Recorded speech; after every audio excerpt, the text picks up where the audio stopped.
Hello everyone, I'm Brian, welcome back. Let's go ahead and continue. All right. The next question that's come in from the students is internal and external validation.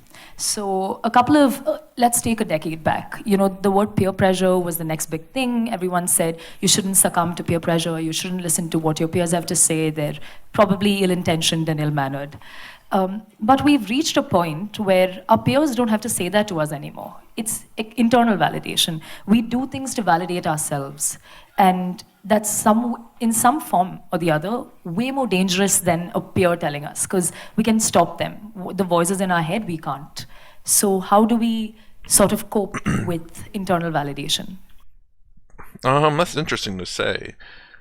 Internal validation. It's almost as though there's a disconnect between who you are and the voices in your head. And now, when I say who you are, I don't necessarily mean like in terms of Advaita Vedanta, but just in terms of the mind itself. Um, the voices in your head, it's not really voices per se, it's more ideas just being spoken and thoughts that you have. You have to understand that everything is you.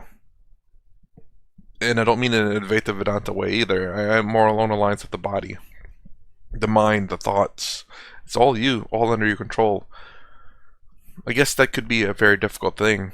I mean, obviously there are people out there with mental diseases that struggle with the mind, and I don't know what that's like, so it's very difficult for me to say, or how to handle that because I'm not been in that position.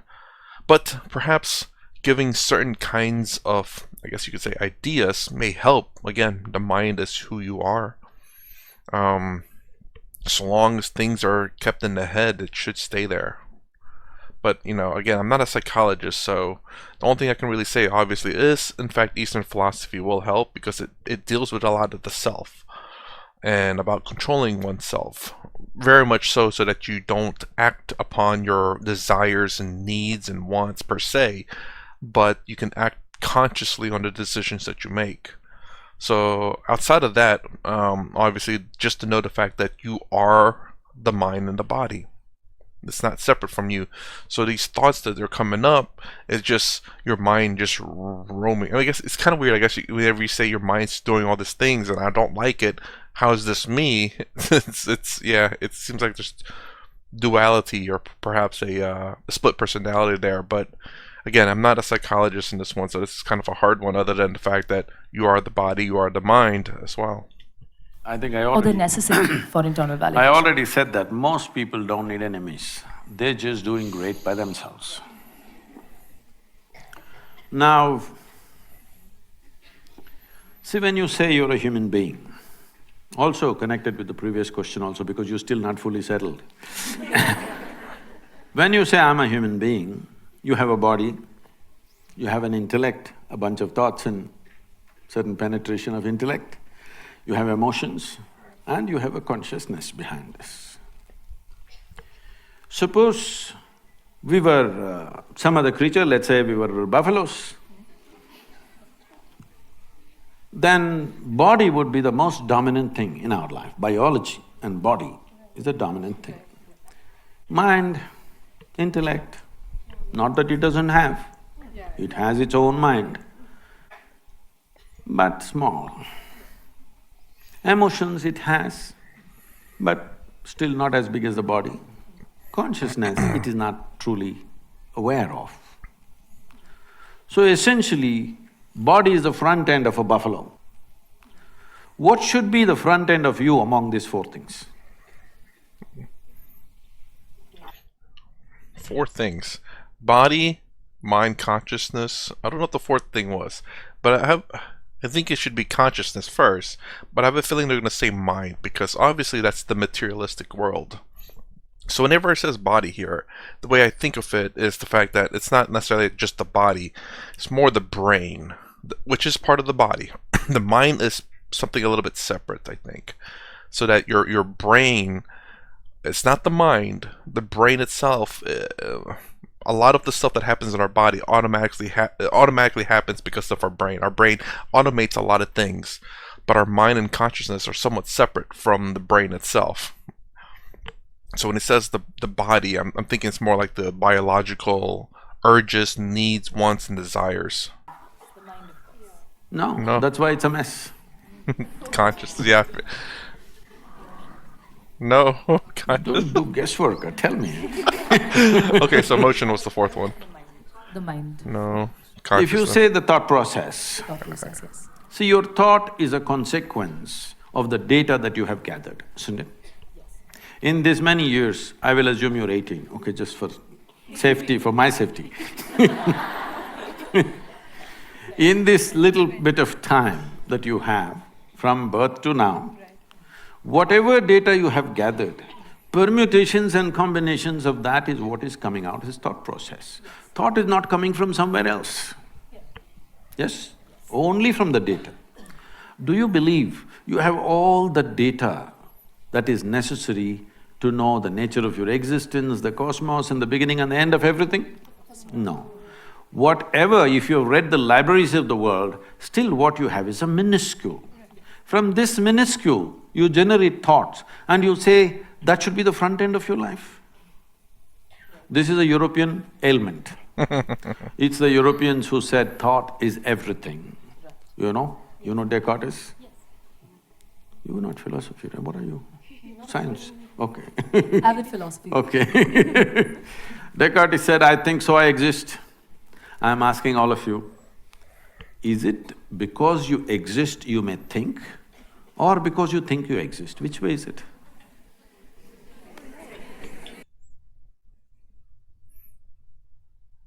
I'm pausing here because I took note of something in the last video. I was going to say something. Okay, I guess there's more in front. I was going to say, is this like an all-women's college or something? I see 3, 4 guys, or 5, 6. Okay, never mind. Because you exist, you may think. Because most people are in a state of mental diarrhea all the time, they think thought is an eternal process. No. See right now, if my hand starts jumping all over the place, what do you think? You think I have an ailment, isn't it? So if your mind starts jumping all over the place, what should I think? You have an ailment. Only thing is, everybody is like you only. That's how everybody is. So it looks like normal. That's how it is in an asylum.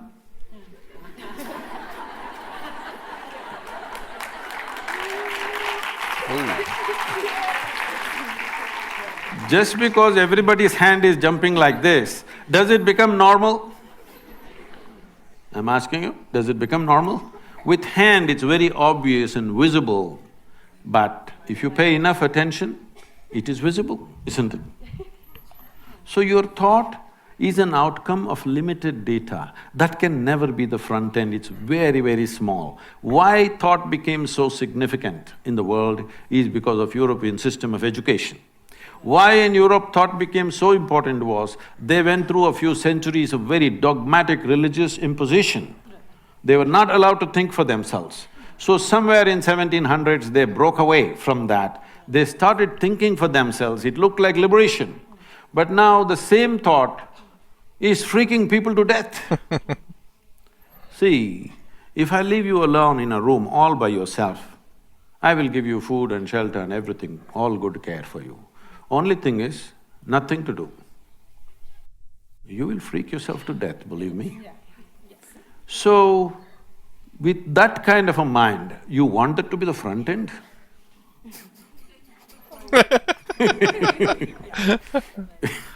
So, thought is a very, very limited thing. In the yogic culture, there is no significance to thought. We don't care what you think and feel. That may sound a little abrasive, but why I'm saying this is because we know what you can think and feel.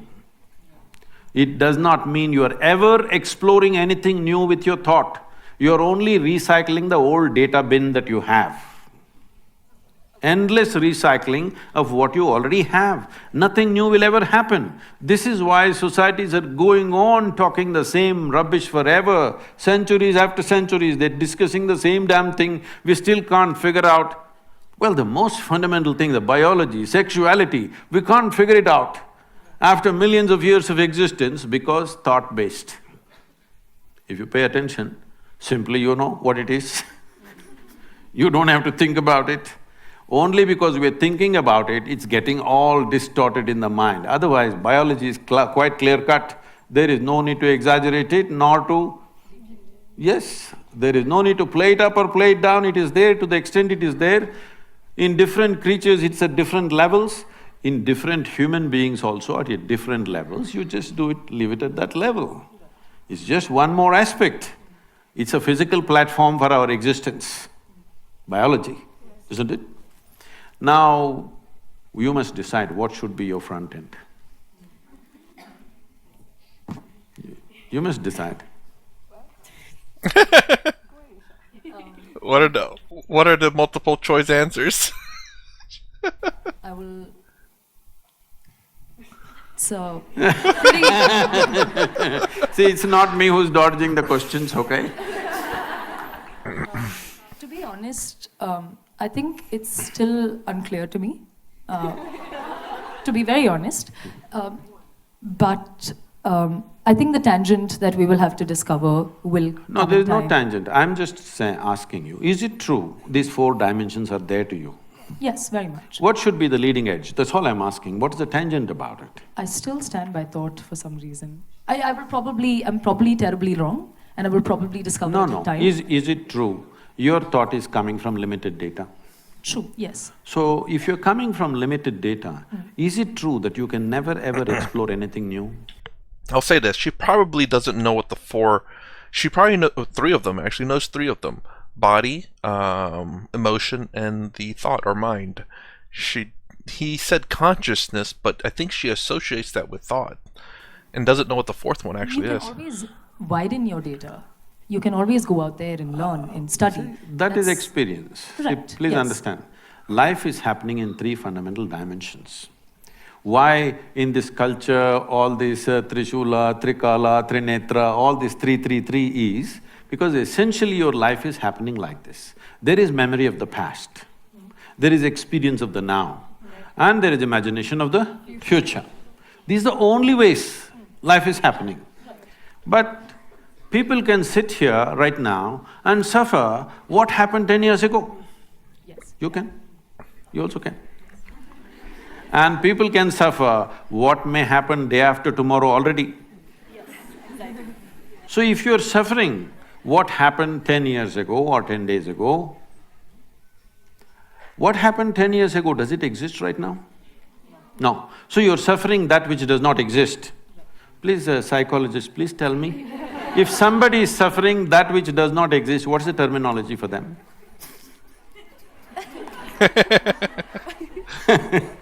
Like, you tell me. No, I'm only asking for technical terminology. If someone is suffering that which does not exist here, what is the term, psychiatric term?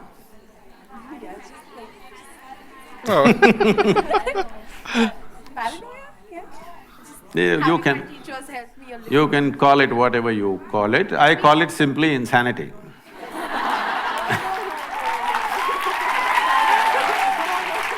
No, that is a very strong word because it will not help your practice if you call people that. But the fact is, if I am suffering something which is not here, it amounts to insanity or no? I guess a more physical question would be, if I feel like I'm burning, like I feel fire all over my body, but I'm not physically hot, and nothing's being damaged, but I'm suffering from a fire damage, but it's not psychological either. It's like the fire is burning me, but there's no fire on me. It would be a pretty good physical example. So if I am suffering what happened yesterday or what may happen day after tomorrow, I am suffering something which does not exist, isn't it?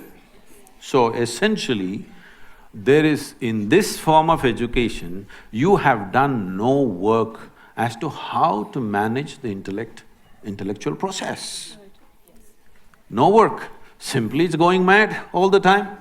You don't know what is memory, what is experience, what is imagination, it's all mixed up. In this state, this intellect is not a possibility, it is only trouble.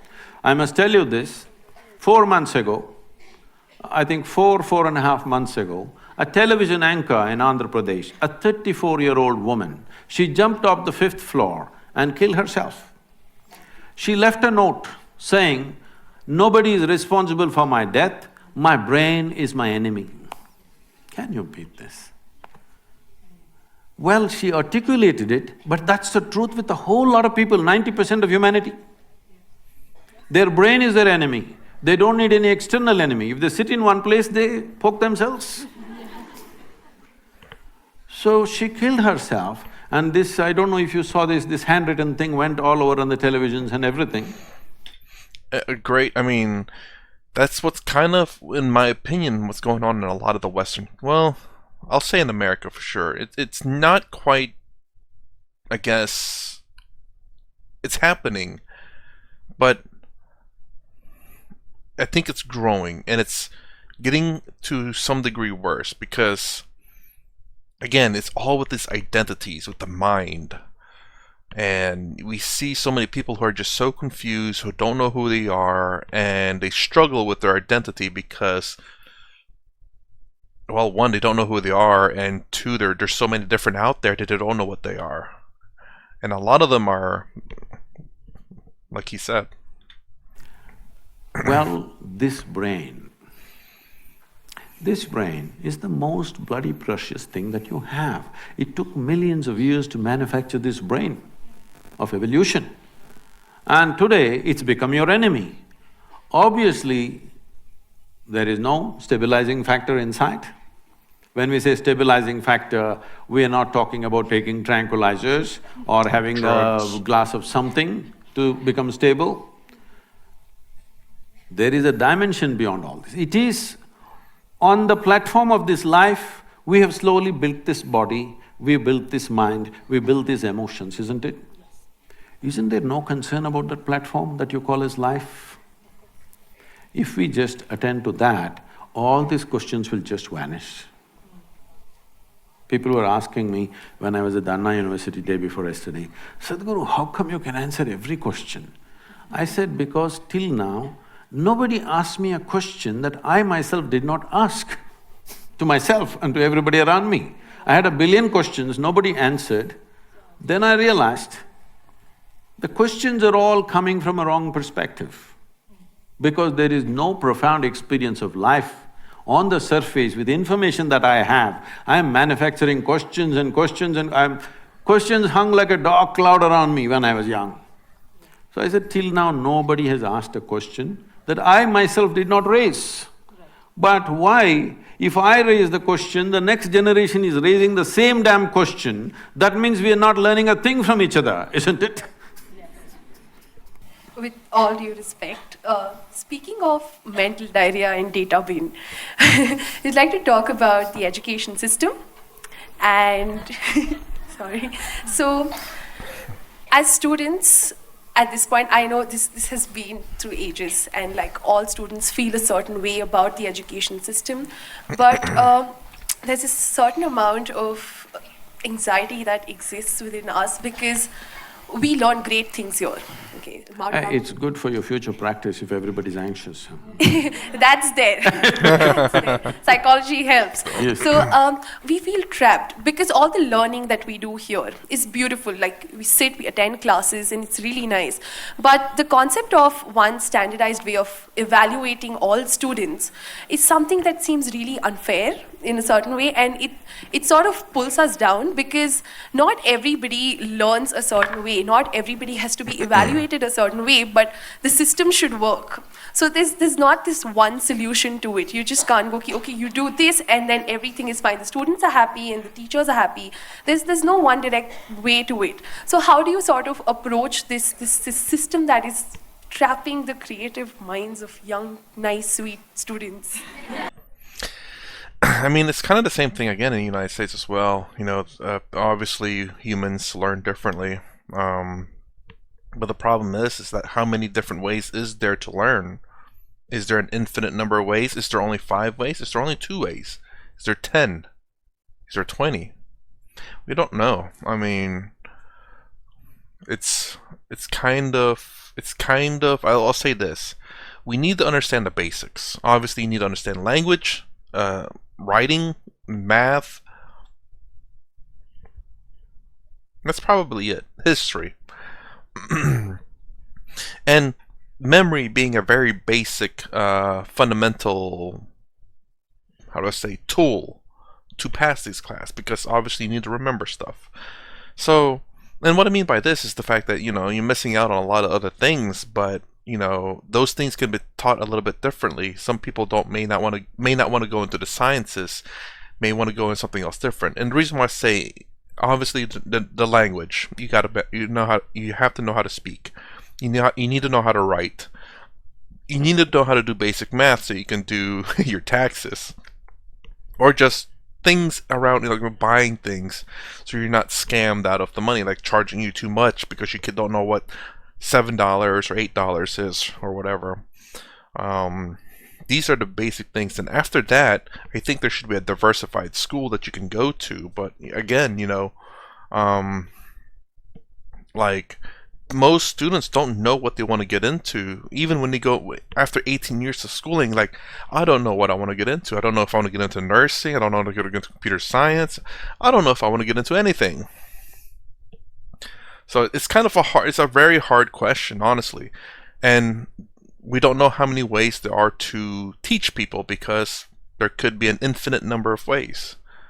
But I will say this, there is a basic level of knowledge that needs to be taught, and with the basic level of knowledge of completing these basic level of knowledge, meaning that you have to have at least memory, being able to hold information, very basic, you don't have to hold too much, allow a little bit of research in terms of, taking the test. But again, basic, like your language, writing, multiplication, history, things like that just kind of you need to know as a normal human being. Anything advanced that's up to you. But people don't know what they want to be when they even turn 18 to go to college or whatever. That's sweet you added to describe yourself. See, right now I'm involved in writing an education policy for the country. We are working on it. It may take another year and a half before we really come up with this.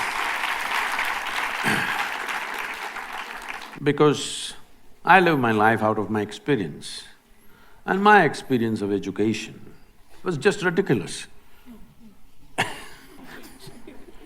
The sisters… No, I'm acknowledging them because I am also a Carmelite.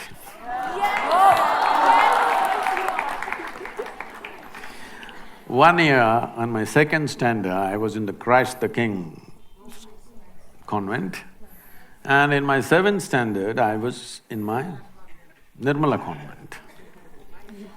No school would keep me for more than 1 year. Because I never understood, why the hell am I going to the school? Nobody explained to me.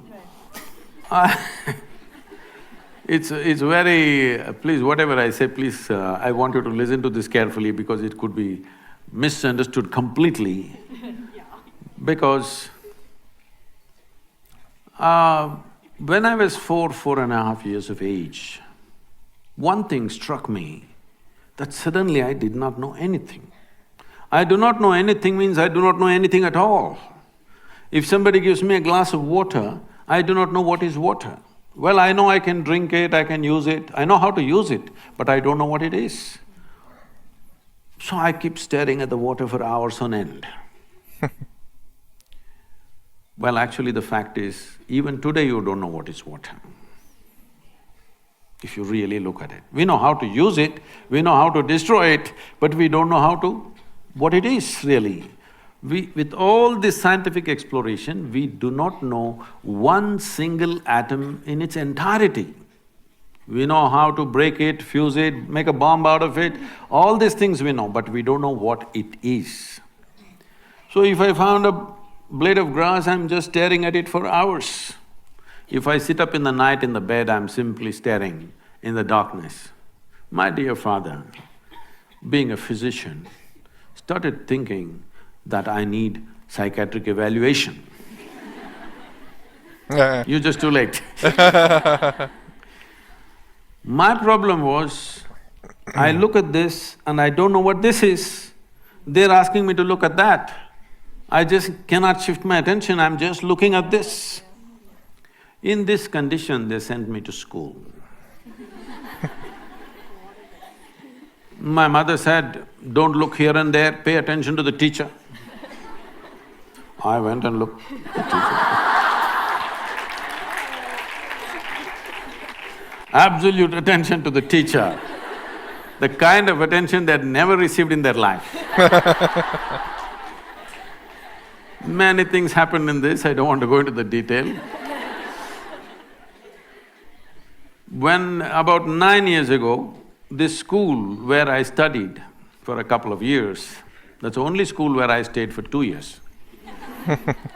So they came to invite me for their 125th anniversary. I said, see, why me?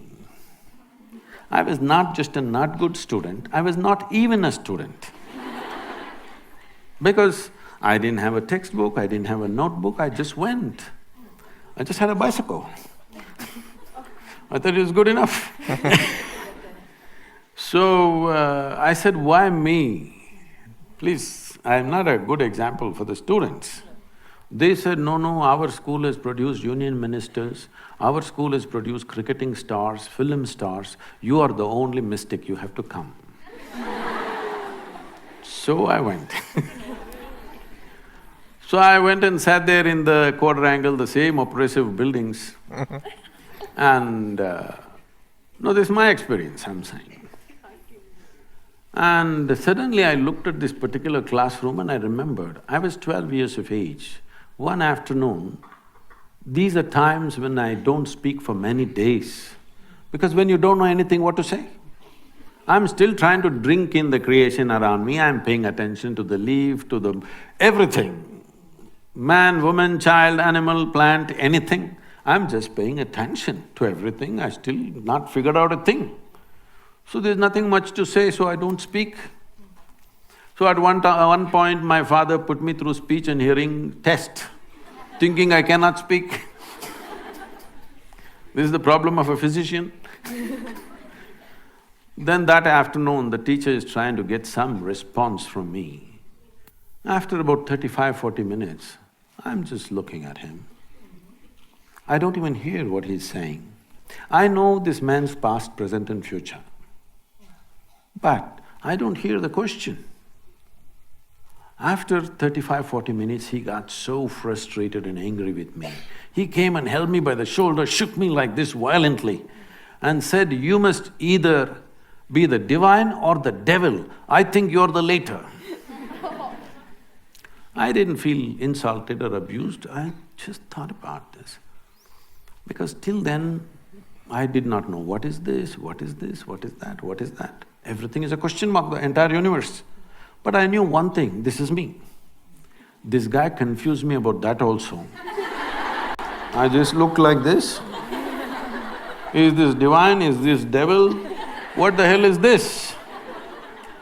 I tried to stare, it didn't work, then I started closing my eyes and sitting. This is how my journey started, because I am trying to figure out what the hell is this, because till now I had one assurance, this is me. Suddenly he confused me about this also. Why I'm telling you this is, see, we have set up education factories to feed for other factories, larger factories. You must all understand, day in and day out when everybody talks economy, economy, economy, you must understand you are just raw material. You're not human beings. That's where we are driving the world, entire world. When economy is the most important thing, this is how you will run the education. There is no time for any tenderness, there is no time for any nurturing, there is no time for anything, because everybody has to pass at a certain age and get into the job and make money, and then in the end, I don't know what, they'll relax in the end when they're 75. So this has to change, but for this to change, we have been in 15–20 generations of poverty in this country. Your parents have relaxed a little bit. My time, our parents were so hyper about how will you earn a living, how will you earn a living. I said, why are you bothered about how do I earn a living? Tell me when you don't want to feed me, I'll just go somewhere. I'm capable of getting my food. And I have no problem of wanting to live like somebody else. I'm not bothered what somebody else has. I know I will never go hungry, I will find my food somehow. I went into the jungle and stayed for 3 weeks by myself, and I managed to survive off the jungle. So I knew if nothing works, I'll go into Western Ghats. So why I'm saying this is, we become too overly concerned about survival process. For the society to relax a little bit, I think economic development is needed. See, these two things are like this. If economic development is much more and there is ease, that if you… let's say you don't pass your examination, you won't fall on the street and get lost. If that assurance is there, everybody will relax a little bit, feet off the throttle a little bit will happen. So right now we created three different dimensions of education. One form of education is just for rural India, because for them it's economic. For them to get out of that economic and social pit in which they are, a certain type of education. Another form of education for those parents who are reasonably affluent, who want their children to be exposed to a variety of things. Here at least 50% of the time is dedicated to art, music, theatre, like this, and the school is created like a museum, almost. So children live here in a completely different way. And we have another school which you saw the girls dancing. From the age of 6 to 18, there is no academics for them. They learn only classical dance, classical music, Kalaripaitu, which is the mother of all martial arts, yoga, Sanskrit language and English language. This is all they learn. They don't go to any academic stuff. They go through 12 to 15 years of very severe training. You saw the girls dancing, but you don't know their fitness. If you ask them to just climb up here, they will just find their way up. They're like that. Physically, the main focus is to grow the body and the brain to its fullest without any intent. See, the problem is at the age of 3, people like to hear their sweet little girls say, "What will you become?" "I'll become doctor." At the age of 3. So from the age of 3, you're wishing a lot of people will be sick in the world. I don't think it's necessarily, other people… wishing other people to become sick. It's just to know for a fact that people will become sick, so you want to help them. I'm saying it's a completely wrong way of nurturing. Raising children or bringing up human beings is like raising a garden. It's not a factory. In one extruder, everybody goes, but that's not going to change in a hurry.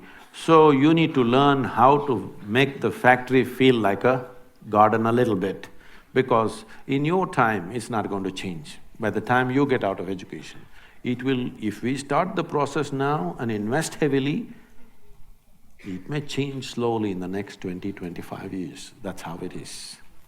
Because changing the education system, in thought we can change it, on paper we can change it. Putting it down there, training the necessary people, creating the infrastructure, this is not going to happen. And also we need to reduce our population a little bit.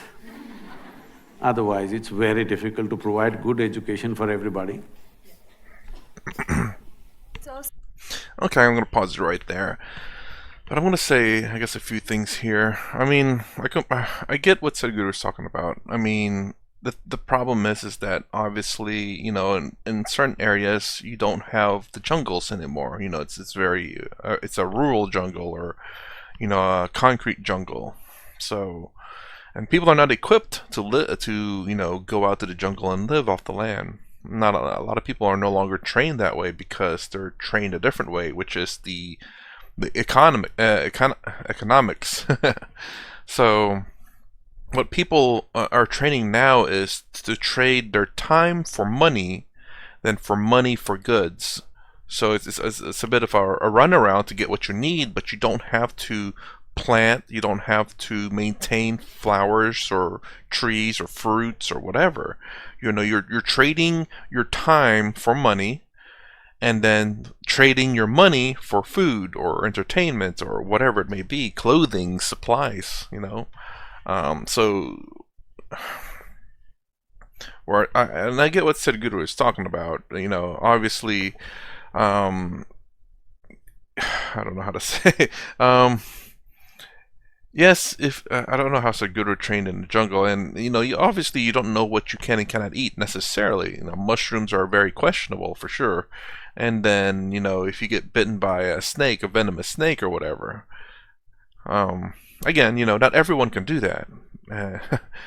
What is it? I watched a movie 3 years ago, probably 4 years ago, of an American man who tried to live on his own, to go off grid, and he was kind of making it, but there's one time where he wanted to go back into civilization before the rain started, but he kind of didn't make it. The rain started a little bit sooner. He couldn't cross the river, so he was stuck where he was at, and he starved to death.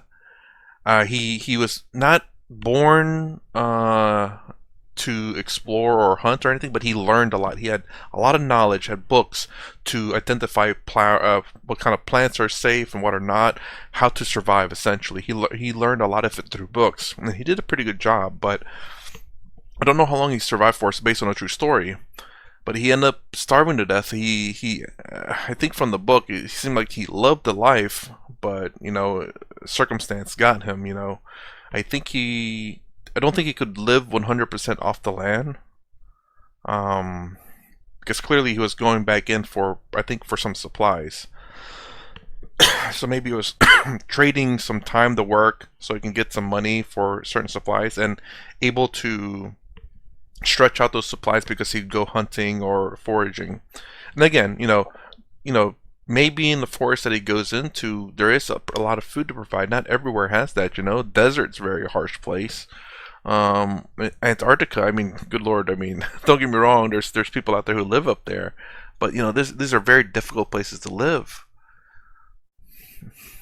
So the only thing I can say is that, yeah, I mean, he's not wrong. It's really kind of interesting way to think about it, how we're kind of we're cogs in this machine, which I've always heard that phrase before, and never really, I guess, really thought about it. But yes, obviously we trade in time, because we do something that we can do, which is we can trade in our time and whatever skills we have with that to get money.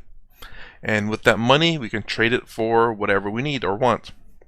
That's essentially it. The world is changing, and not everyone can live off the grid anymore. You know, we've kind of moved past that. We have farmers now who can plant lots of food, and we no longer have the forage. We have people who, you know, breed cow or breed animals in general. So yeah, I mean, the world's a different place. Not everywhere. I don't think you can live on your own. You definitely have to go to specific areas. So I don't know. I don't necessarily disagree with him, but at the same time, it's just a different time frame now, and what we're capable of doing. So, anyways, that's my reaction to at least part 2 of Sadhguru at Mount Carmel College. If you like my content, please consider subscribing. Thumbs up, thumbs down below. Thanks for watching. I'll see you in the next vid.